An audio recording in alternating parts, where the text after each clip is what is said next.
in the vintage business, things happen.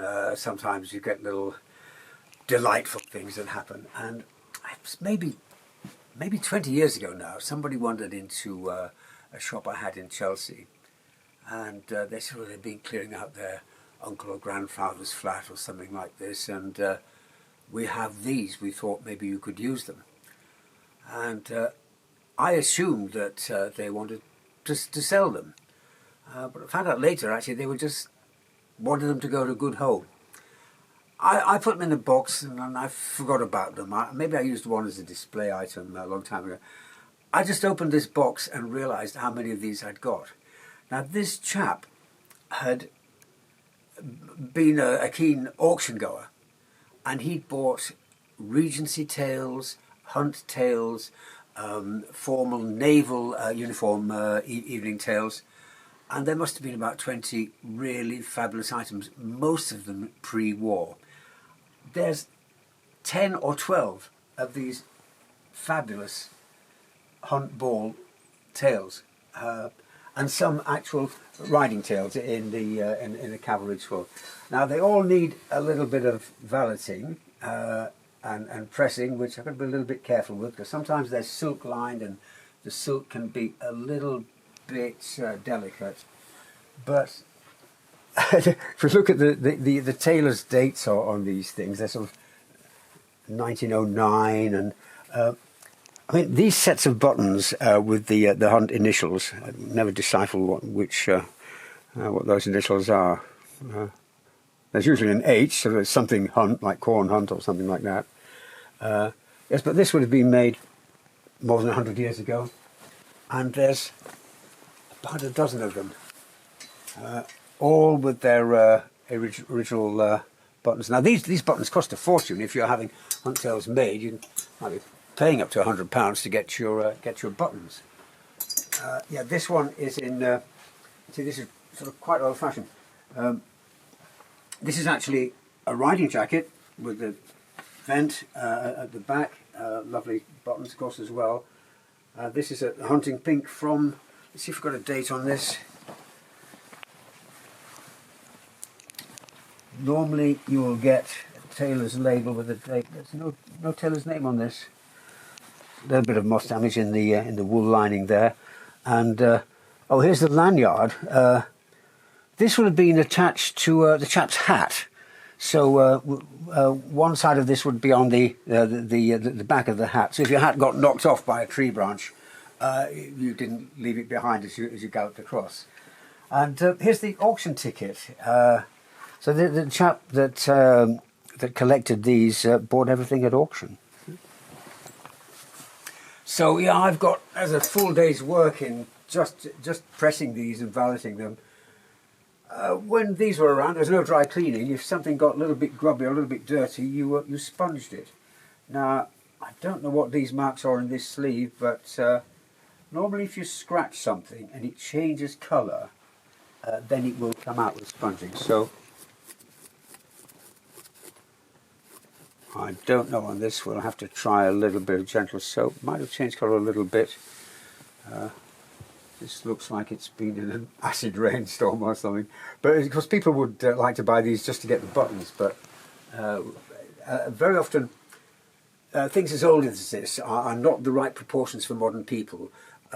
Since processed food, shoulders have got broader, and the shape, the standardised shape of the modern man is different to what it was, quite apart from differences in height. But these are fabulous garments. Yeah, I must get some chap, some fox hunting chaps along who can maybe help me work out which hunts these belong to, because perhaps the hunt would like to get some of these back as a display item. But I'll just take my time steadily. A little bit of mildew on there, that just brushes off. Doesn't seem to be much moth damage, but beautiful things. These look like silver plated buttons.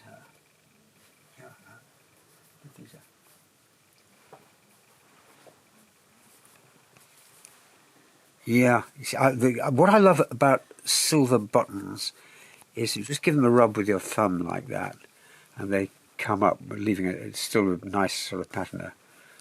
Yeah, that's a beautiful thing.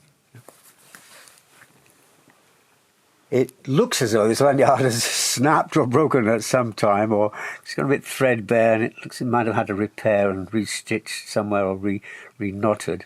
You see, when you're riding with the top hat, this is not a riding top hat, but if it was, it would be just a little bit heavier than this.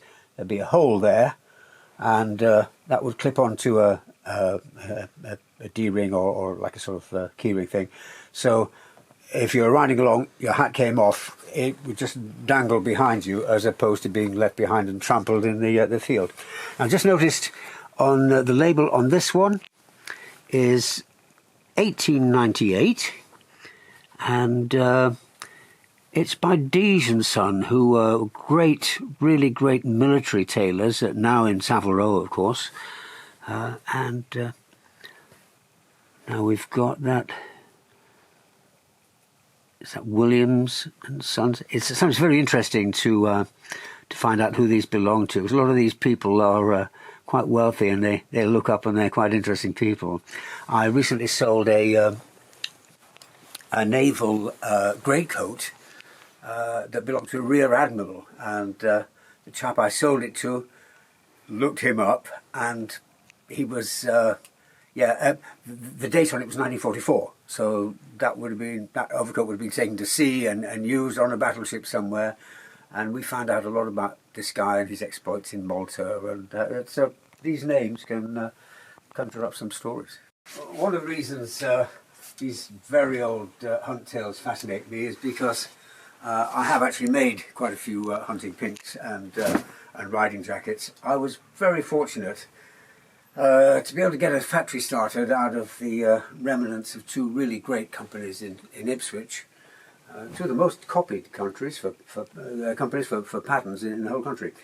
And there was Jaeger in Ipswich, made fabulous garments, super quality materials, and there's Phillips and Piper, also known as Lambourne, who made hunt coats. Now, they're made for Swain Adeney, they're made for Savile Row. If you bought a hunting pink like this, or in black, or Lovat, you'd be buying it. It would come out of the Lambourne factory. Now, there was a thing about 20 years ago. People started toning down the fox hunting thing. So people that rode in pink started wearing black, and people that rode in black started wearing Lovat, and they were replacing their jackets. And someone bought a hunting pink like this in to be copied in just a Lovat material. And my cutter, Clive, who'd done nothing else his whole life from the age of 15 to 65 but cut tweed suits and hunt coats, immediately dived into the inside pocket, pulled it out and said, "Look, my initials, I made this, or I cut this 40 years ago." So yes, an awful lot of these hunt coats, when you go in, are going to have the initials of a cutter from Lambourne. You see, this one here has a Hackett label. This must have been in the early days when Jerry was still in Fulham, and this will be an old Lambourne label. So yeah, Hackett.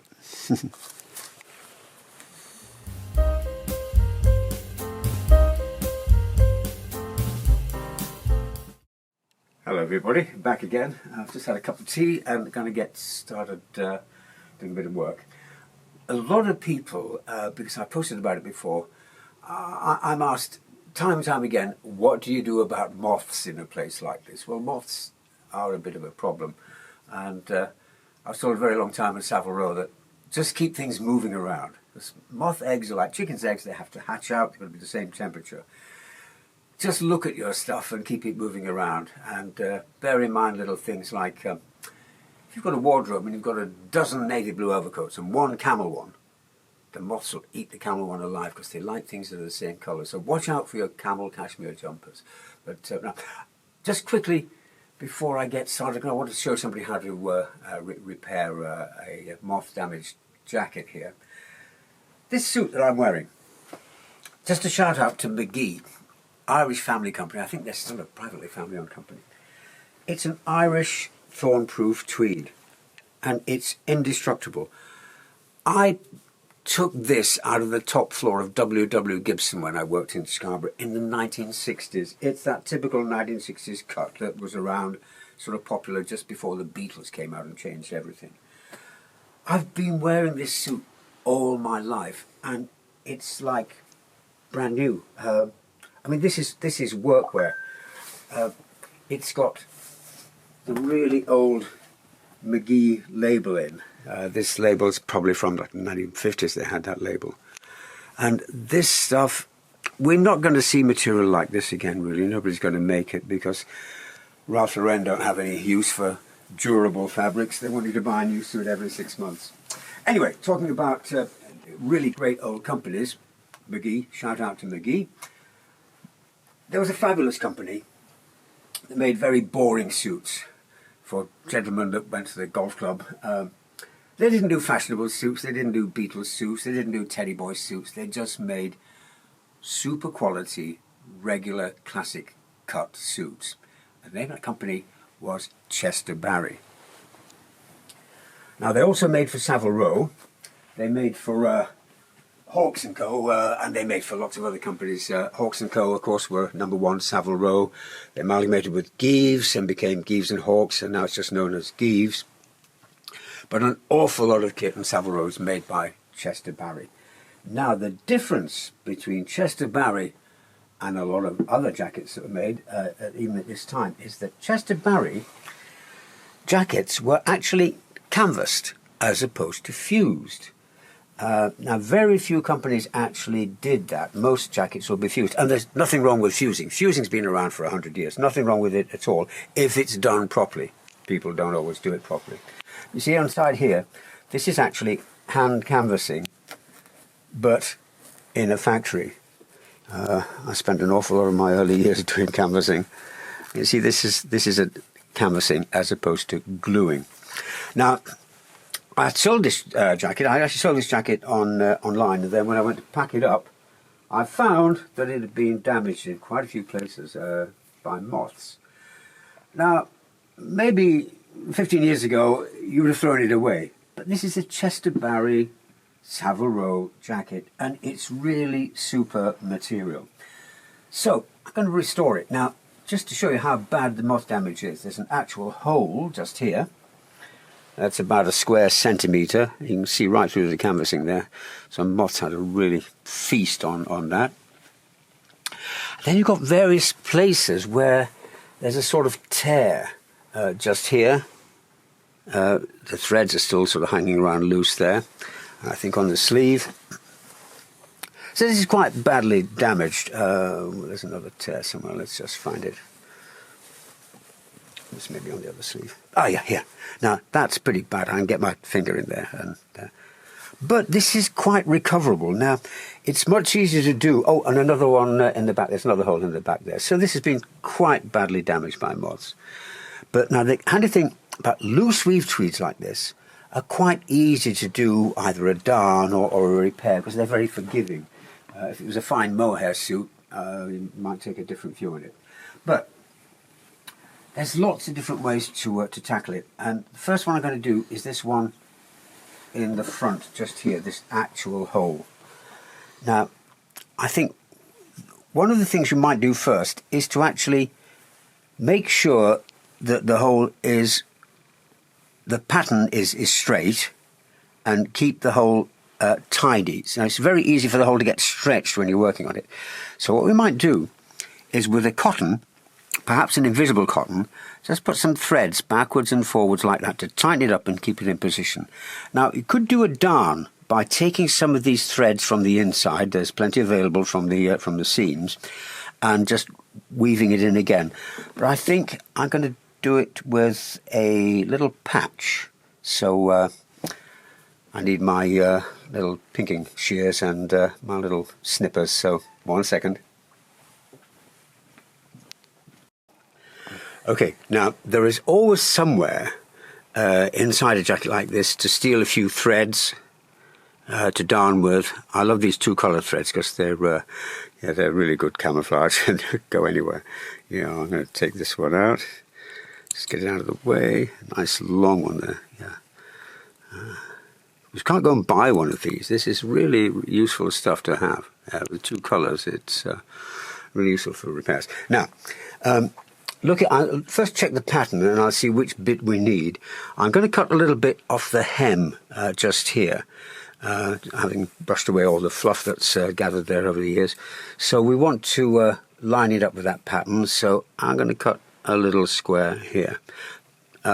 Sometimes this hem here is quite shallow, so you might look somewhere else. If it's a suit, you might look at the waistband of the trousers, but when you're cutting something small like this, it's best to use your little snips because scissors would be too big. So I'm going to cut a nice little square there. Yep. And I'm going to chop it off there where the stitching is the hem. Right. So this is just like a little piece of a jigsaw puzzle. It goes that way around. Now, you can use the same technique if you're doing something with black barathea. You can just put the thing in by pressing it into place. Yeah, now there's the pattern. You see, if we lay that on top, you can see that pattern matches up beautifully. So I'm going to use this little Allen key here or something similar. Yeah, in fact, something similar, this screwdriver. Press that into there and just pull it up slightly. Now we have the piece on the inside. Now, you might want to line it up a little bit better.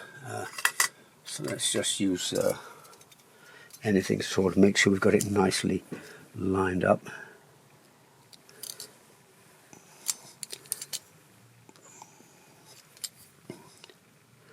I think that's a reasonable pattern match.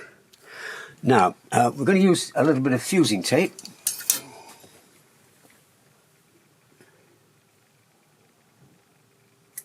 And because the hole's quite big, I'm going to cut a smaller hole. Now, this fusing tape shrinks when you use it, so we don't absolutely have to cut a hole out every time, because I'll show you in a second what to make the excess fusing disappear. Just carefully cut a little hole in the middle of this square.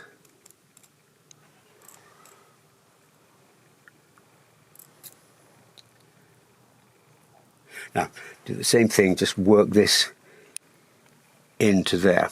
With my screwdriver again, I think. Screwdriver, of course, very good tailor's tool. Right, so there's the hole in place. Now, if we're lucky, when we put a hot iron on here, let's make sure that's flat. I think we might have lost the pattern a little bit there. So now, one thing I was told when I was getting started in tailoring is, if it's not right, take it out. The ones that are good at this are the ones that will say, oh, that's not good enough, I'll do it again. So if you're ever sure that the thing is absolutely perfect, just go back, don't proceed. Now, I'll have another go at putting this in, getting it in the right position. Right, so you could, of course, just do this by opening up the lining and going inside. Right, now I'm going to have a go now and see what happens when we put some steam on that. Okay, let's see, let's take a chance. Just a regular domestic steam iron, build up a bit of steam with it, plunk it over there and get a lot of steam onto it.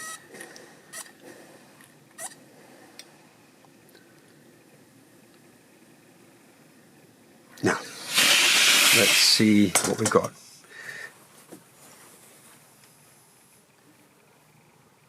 Okay, the pattern's in the right place. Now, it's all in the pressing. I'm going to use my little sleeve press here, a little sleeve board, just so I've got it nice and flat and in one position. And press that down and see what we've got. Now, bear in mind, that was a very visible hole with the canvassing showing through. Let's just press it now and see.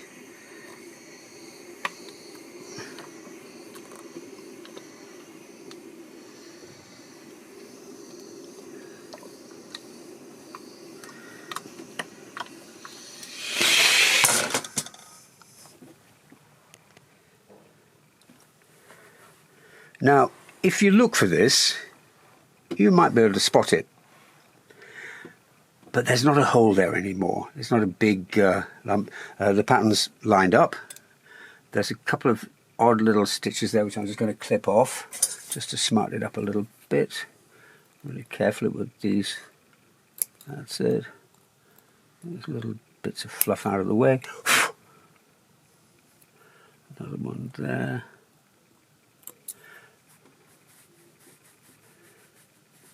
Okay, now the pattern's continuous that way and that way. I haven't darned it. Like I say, if you're looking for it, you'll probably find it.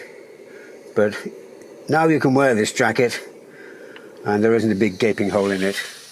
And it's not an invisible repair, but it's an unnoticeable repair. So the jacket doesn't have to be thrown away.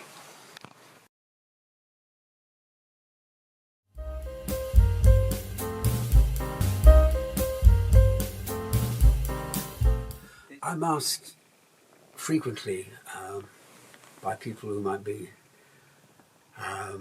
wanting a change in direction, what they've done, perhaps people who have worked in retail or just fashion students, and they ask me how you get started in manufacturing in the UK. And very, very sadly, I say, don't even think about it. It's just not possible to be a manufacturer, retailer really in this country and make a profit anymore. I was really lucky in that I got my factory started. I had a pretty vibrant vintage business. I could never get enough morning coats and waistcoats for the Ascot and wedding season. So I thought, all right, I'll make them. Well, I started using factories in Leeds to make for me. And these factories closed down one after another. And there's a thing I noticed about some of the factories in Leeds, one in particular.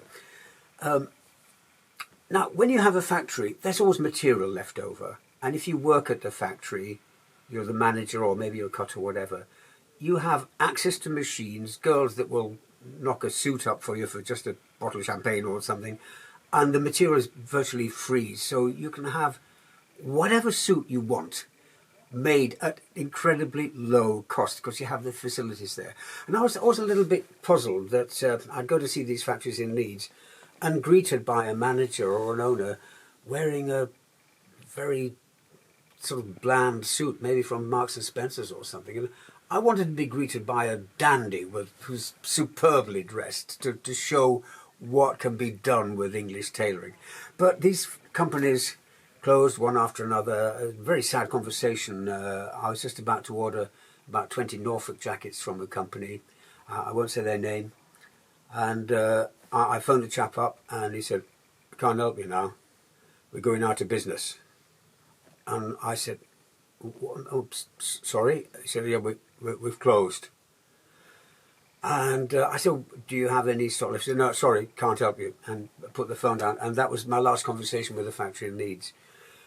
Bear in mind, there used to be hundreds of thousands of people behind sewing machines working in London, in Leeds. The Burton factory alone employed 12,000 people. But at that time, when all the factories were closing down, if you wanted to start a small workshop then, you had the skills, because lots of people were being made redundant. And you could pick up sewing machines for nothing. You'd get an industrial machine for £50. When I got my little unit in Ipswich started, I started with just 3 people, a cutter and 2 machinists, and then I was able to pick the best machinists from Jaeger and from Ipswich by talking to them and say, "Here, who was your sample machinist? Right, let's get hold of him." But it's not possible to do that now because all those machines got either scrapped or exported to companies where they are doing some work, and everybody that was skilled in that area of business has now retired. And I contacted the sort of jobs place in Leeds, trying to find machinists, and the chap wrote me a letter back or an email back saying he understands why I would look at Leeds for employees, but he said he has nobody on his books in Leeds looking for that kind of work anymore. Everybody has either been made redundant too many times and don't want anything to do with that business anymore. They're now driving cabs or just staying at home, or they've retired. So sadly, it's just not possible now to make a profit because if I'm based in Sheffield, I might find one semi-retired cutter and one machinist. I might find one in Doncaster, one in Sheffield, but there isn't a location anywhere where I could have 6 or 7 people to form a nice little workshop, all working within easy travelling distance of wherever I decided to be. So it's just not possible now. And China, maybe 20 years ago, people would go to China and India and Indonesia and the Philippines to save money and have stuff made because it was getting increasingly difficult to find people to make things in the UK.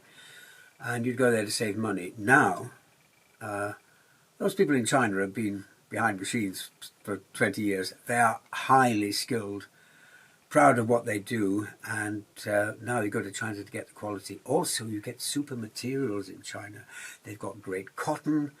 I thought I was going to have to send mohair out from UK because we've got fantastic mohair in UK, but they've got it in China, and they've got cashmere, and yeah, so everything you need and the skills.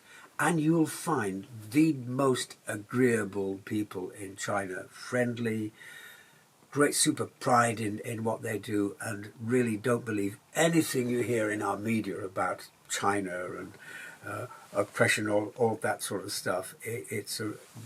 Their cities look like the future, and I'm incredibly lucky because through a little music night that I used to run in Sheffield, I have friends in virtually every corner of China.